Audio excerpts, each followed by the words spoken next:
May mga tao talaga hindi magandang pananalita at hindi finifilter ang kanilang mga salita. It could be 3 messages by using forms. And this is the worst thing. Talaga namang harap-harapan. Parang ganito. O ikaw na dito. Ikaw ang marunong eh. Ba't hindi ka pa dito? Okay lang. Kapag ka ang trabaho mo ay hindi white-collar job. Pero kahit pa, para sa akin, hindi pa rin maaaring ganon.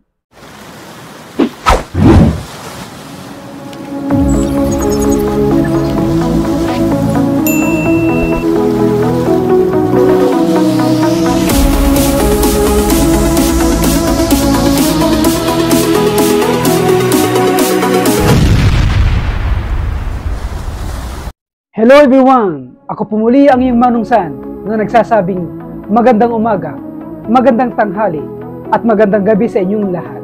Lalong-lalo na sa mga katulad kong OFWs sa buong mundo. Ang vlog na ito ay patungkol sa respeto. Actually, meron na akong na-topic before patungkol sa paggalang o respeto sa ating kapwa. Ito yun o. So itong vlog na ito na aking diniscuss before ay yung patungkol sa paggalang o respeto sa kilos at pananalita.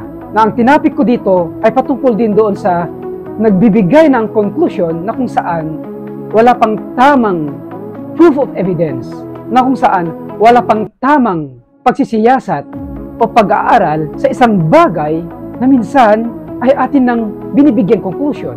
Na ang sinasabi ko pa dito ay yung premature pa ang ating obserbasyon, na premature pa ang ating data, at ito ang pinakamasama, na premature pa ang ating conclusion, na minsan nag-judge tayo sa isang bagay o sa isang tao na kulang-kulang ang ating proof of evidence.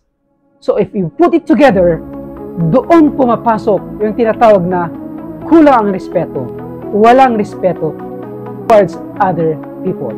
Maaaring sa pananalita or mismo sa gawa. At yun ay hindi maganda sa isang tao. Sa aking palagay, meron pang isang klase ng isang hindi pagre-respeto o pagbigay galang sa kapwa. At ito yung tinatawag natin na pagbibigay message. Maaari nating itinatype or through voice or video. At ito ang naobserbahan ko at base na rin sa aking experience. Minsan napapangiti na lang ako na may konting pagkainis.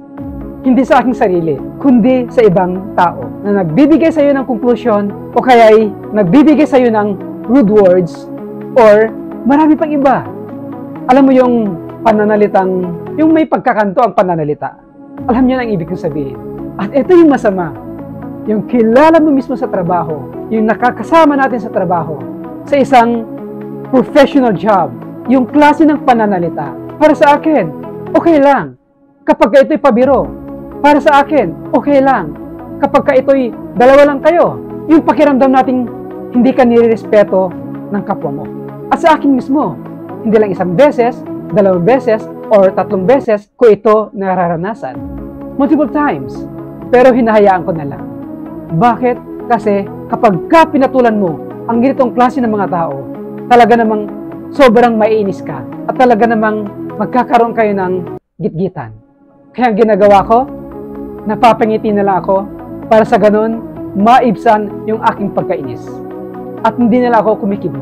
Minsan pa nga, naranasan ko na yung harap-harapan na napakaganda yung approach mo, pero in return, talaga namang yung mga pananalita ay may pagkakalye.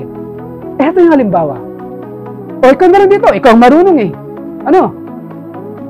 Yun ang sinasabi ko.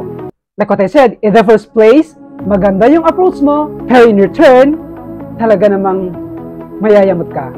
Pero tulad ng sinasabi ko, kahit naiinis ako, naka-smile pa rin. Bakit?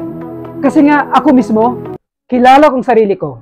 At yung mga nakakilala sa akin, lalo na sa pamilya ko, pag ako'y nagalit at punong-puno, talaga naman demonyo pa ako sa lahat ng demonyo. Pasensya na po kayo sa aking sinasabi. Pero totoo yun. Kung alam kong hindi maganda na or sobra-sobra na yung pinapakita ng isang tao. So minsan napapangiti na lang ako. Minsan sinasabi ko, Dahil ba mas mataas ang pinag-aralan nila kaysa sa akin? Dahil ba mas marunong sila kaysa sa akin? Dahil ba nakakangat sila sa akin sa profesyon na to? Kaya ganun na lang pananalita nila towards me? Ganun na lang sinasabi ko sa sarili ko. Pero maganda pa rin yung pakikitungo ko sa kanila. Pero okay lang. Bakit? Kasi ako yung nakakaintindi. Pero okay lang. I don't care kung marunong sila sa maraming impormasyon. I don't care kung tambak-tambak ang kanilang certificates. And I don't care kung tambak-tambak pa ang kanilang recognitions. I don't really care. Pero siyempre, may respeto pa rin ako sa kanila. Hindi lang naman yung mas mataas ang pinag-aralan mo ay susunod din sa kung anong taas ng iyong status ng buhay mo. Hindi yon.